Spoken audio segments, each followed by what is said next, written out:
In One Piece, we've got some insanely cool and crazy powerful devil fruits, like blasting fire from your fists or even time traveling. But we've also got some straight up useless ones, like the jacket fruit, which literally lets you turn into a jacket. Yup, you seriously turn into a jacket that someone else has to put on, and only then can you take control of their body. Sure, Kelly Funk became pretty strong when his brother Bobby Funk wore him, but this fruit is still absolute trash. Like, this fruit is just useless unless someone else actually wears you. And if someone weak puts you on, you're still just as weak as before. Plus, the jacket needs to be worn willingly. So unless you're super persuasive, you probably won't ever use this fruit. But a devil fruit that's even worse than the jacket fruit? Yeah, that's definitely the human fruit. But wait, Chopper ate it and he got OP. Yeah, you're right. Chopper can switch between his reindeer, human, and hybrid forms. And with the Rumble Ball, he's got awesome transformations like his Monster Point. But if a normal human eats the human fruit, it's completely useless. Like, seriously, nothing happens. No powers, no cool transformations. You seriously just lose the ability to swim. Yeah, that's it. Although Oda did once say that it could help a person reach enlightenment, but unfortunately, he was just joking. So yep, the human fruit is useless. Next up, let's talk about the totally useless berry fruit. Yup, useless. Sure, it lets you split your body into berry-shaped balls, which makes you immune to blunt attacks like Franky's strong right, and lets you roll around or charge at people from different angles. But these attacks are so weak. Like, Franky and Zoro blocked them like it was nothing. And yeah, the balls are immune to blunt attacks, but not sharp attacks. Plus, the body split is a one-time deal. You can't break into smaller balls. So if someone grabs one of your balls, like when Franky literally just grabbed Very Good by his head, he was left defenseless. Also, you have to keep track of all your body parts, or you literally risk losing one. But moving on, we've got the brush fruit, which makes you able to create ink, draw anything you want, and bring it to life. And yeah, that actually sounds super cool. Like when Kanjuro used it, it was very helpful. But, that said, if you suck at drawing, this fruit is useless. Like, remember when Kanjuro drew that janky bird that could barely fly? Yeah, if you draw even worse than that, your creations will be weak, slow, and basically worthless. Like, can you even imagine Luffy with this fruit? Plus, the drawings are weak to water and will dissolve over time. So yeah, if your drawing skills are trash, so is this fruit. The next fruit we gotta talk about is Walpole's Munch Munch fruit, and it might actually sound pretty cool. Like, you can literally eat anything, weapons, objects, even people, and turn it into all sorts of weird stuff, like his creepy barrow cannon. However, the problem with this fruit is that you're always hungry. Like, no matter how much you eat, you're stuck with that never-ending hunger. On top of that, you can only use stuff you've eaten within the last 24 hours, which seriously limits your options in a fight. And it's super hard to eat chewy stuff like rubber. So yeah, this fruit is absolutely not as good as it first may seem. But hey, it's still way better than the Pile fruit. This fruit lets you merge with other people to become huge and strong. And that actually sounds pretty good, right? I mean, Charlotte Nushi used it to fuse with his 9 decuplet siblings and turned into this massive beast with a giant scythe. But this fruit only works if you have people to merge with. So no siblings or teammates equals no power. And even if you do find people to merge with, if they're weak, the merging will be weak as well. So, unless you've got a whole crew of strong allies ready to merge with, this fruit is useless. Now, don't forget about the Wheelwheel fruit. Oh, you haven't heard about this fruit? Well, that's probably because it's so pathetic. The anime didn't even bother adapting it from the manga. No, seriously. Remember the Marine Captain Sharinguru who attacked Franky with a sword? Yeah, he was supposed to attack him with his Wheelwheel fruit powers, literally turning his arms and legs into wheels. But nope, they just removed his Wheelwheel fruit abilities. But honestly, that's probably because the attack was so weak. It couldn't even scratch Franky's metal arms. Alright, let's move on to the Mut fruit model Dachshund. And yeah, it's exactly what it sounds like. It turns you into a Dachshund. Just like what happened with Mr. Four's gun, Lasso, who literally became a gun dog hybrid that could move and shoot on its own. But remember how Lasso was always sick with a runny nose and sneezing all the time? That's because Dachshunds are actually known to be weaker and prone to illness. So if you ate this fruit, congrats. You're now weaker and constantly sneezing. Continuing with devil fruits that turn you into weird animals, let's talk about the Sala fruit model Axelottal. And yeah, this is the absolute worst devil fruit in all of One Piece. Like, this fruit obviously turns you into an axolotl, and if you didn't know, axolotlls can't live on land. But, as you ate a devil fruit, you can't be underwater. So yup, if you're a human and ate this fruit, you'll literally just die. Anyway, let's move on to the Puffpuff fruit, which lets you summon a massive genie from your body. Pretty awesome, right? Like we saw Daifuku summon a genie that was strong enough to go head-to-head with Sanji and even slice ships in half. But this fruit is still pretty terrible. First off, you literally have to constantly rub yourself to keep the genie around. If you stop for even a second, the genie will disappear. So if your arms get tired mid-fight, you're screwed.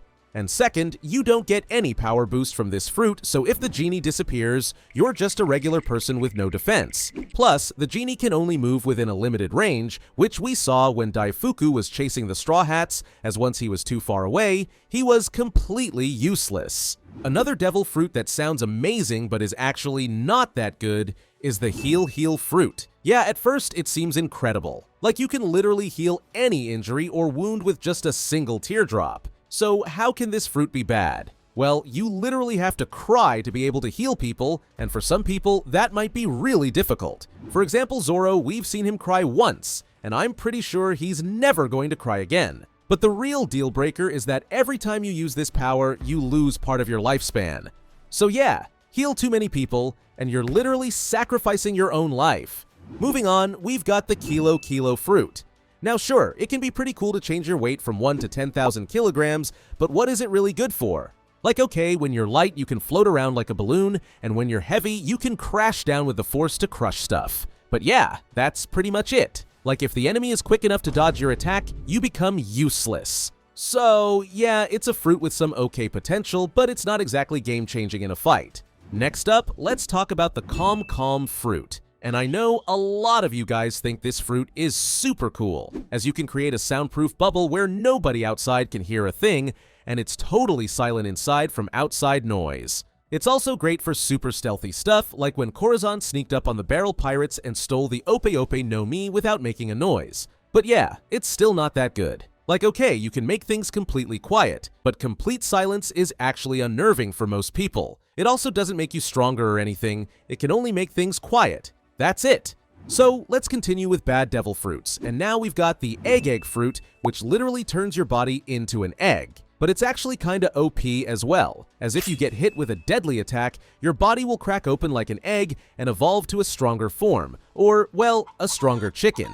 So you basically can't die. Well, that's unless you get hit in the yolk form, so yeah, you can still be killed right before evolving, when you are totally defenseless, which is really bad. It also doesn't heal certain injuries, like losing an eye. Plus, you know how other zone-type users can freely transform into their different forms? Well, with the egg fruit, you have to take a powerful blow in order to transform, which, again, leaves you totally defenseless. Oh, and you either look like an egg or a chicken, which just isn't that cool. Now you all knew this fruit was coming, the smile fruit. These things are artificial zone devil fruits made using SAD by none other than Caesar Clown. And if you're lucky, you might turn into a weird human-animal hybrid.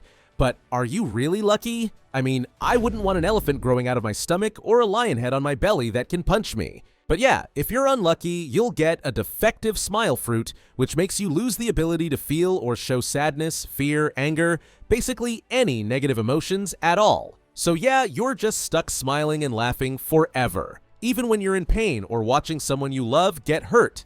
On top of that, you still lose your ability to swim. So, the defective smile fruits are just the worst. And another fruit that's just the worst is the butter fruit.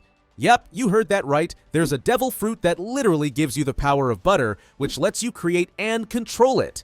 And we actually see it in action when Charlotte Galette uses it to trap Nami. But yeah, that's about it. It's basically just super sticky butter, so if you're strong enough, you can probably break out of it pretty easily. But the worst part is that you'll always stink of butter. Yeah, you're literally a butter person, so anyone that comes close will instantly smell your buttery smell. Next up, we gotta talk about the pocket fruit, which of course lets you create pockets all over your body. So you basically get unlimited pockets, infinite storage space, and you can shove literally anything in there. Tools, weapons, food, even a whole car or house if you wanted. But there's a big problem. If you're not strong enough to pull that stuff back out, it's stuck in your body forever. So sure, it might sound awesome to store an entire car in your pocket, but if you're not strong enough to get it back out, it's just stuck in there. Plus, it doesn't give any real offensive or defensive abilities, so you're basically just a hoarder. Moving on, let's talk about the caterpillar fruit. Now, who ate this insanely weird fruit? Well, that would be Ipoida, a former Whitebeard pirate who ended up leading his own crew under Whitebeard's banner. And what can he do with this fruit? Well, he of course turns into a caterpillar. But he still keeps his human head and hands, and just gets these caterpillar-like segments on his chest and these big chunky forearms. That's it! No speed or insane strength, just a weird hybrid form. So yeah, this fruit sucks. But a fruit that actually doesn't suck that much is the venom fruit. Yeah, Magellan was insanely OP with this fruit. Like the guy was a full-on one-man army. He almost killed Luffy, destroyed the Blackbeard pirates, and literally made everyone run for their lives because nobody could touch him. And that's all because Magellan could create and control poison. And when you've mastered it like Magellan, you can turn into a giant poison monster and melt everything around you. Plus, you're of course also immune to all poison. So yeah, this fruit sounds pretty good, right? Well, you might think so, but this fruit is still not that good. Why? Well, first off, since you're a poison person, you'll want to eat it as well. But if you do, you'll end up like Magellan and sit on the toilet for literally 10 hours a day. And on top of that, you basically can't have friends, because anyone around you could accidentally inhale your toxic breath or get poisoned and just die. So yeah, it's a powerful fruit, but this video is about the worst fruits, not the weakest. And that brings us to the last devil fruit on the list, the twinkle fruit. It lets you turn your body into diamond, giving you insane defense. Like with a diamond body, Jozu could literally tank slashes from Mihawk. But here's the catch. If you turn part of your body into diamond, you can't move that part. So basically, if you turn your legs into diamond, you can't move your legs. That's why during Marineford, Jozu only hardened half his body, so he could still move around. Well, kinda. So although it's a super good fruit for defense and can give out brutal hits if you jump on your enemies, it's so ridiculously bad in mobility. What do you think is the worst ever devil fruit in One Piece? Let me know in the comments below. Thanks for watching and watch this video next.